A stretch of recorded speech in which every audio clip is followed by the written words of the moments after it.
Ready ka na, Jacob? Oo, ready na ako. Game, grip na tayo. Tao ba to? Hindi. Bagay? Hindi. Hayop? Hindi. Lugar? Oo. Mongolia?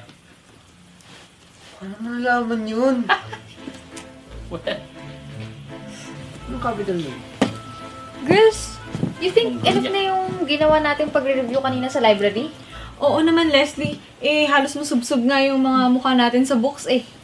Oo nga, pero sa tingin ko, i-relax muna natin yung mga brain natin para hindi na tayo kabahan mamaya sa exam. Girls, itong dalawa. Mag-e-exam na nga eh. Parang Silver. naglalaro pa. Oo nga. Uy, classmate! Nandiyan na pala kayo. Oo, galing kami sa library, nag-review kami para sa exams namin. Kayo, anong ginagawa niyo? Nag-review din kami. Oo. Ginagamit namin itong mga flashcards. Nagre-review ba talaga kayo? Eh, parang naglalaro lang kayo eh. Ako ba, effective na reviewer tong flashcards?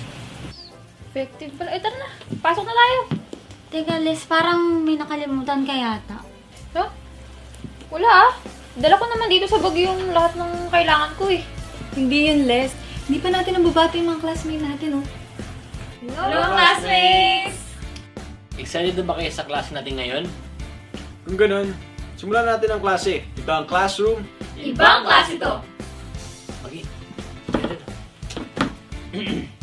Tao? Hindi. Russia?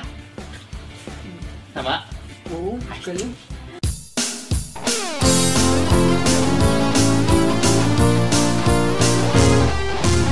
Problem solving na medyo nahihirapan ka. Huwag kalimutang mayroong mga kasama ka. Tulungan ka. Kung sa tingin mo ay parang babagsak ka na, laging isipin na may paraang magagawa. Kung hindi ka na, mundo natin malaking pamantasan.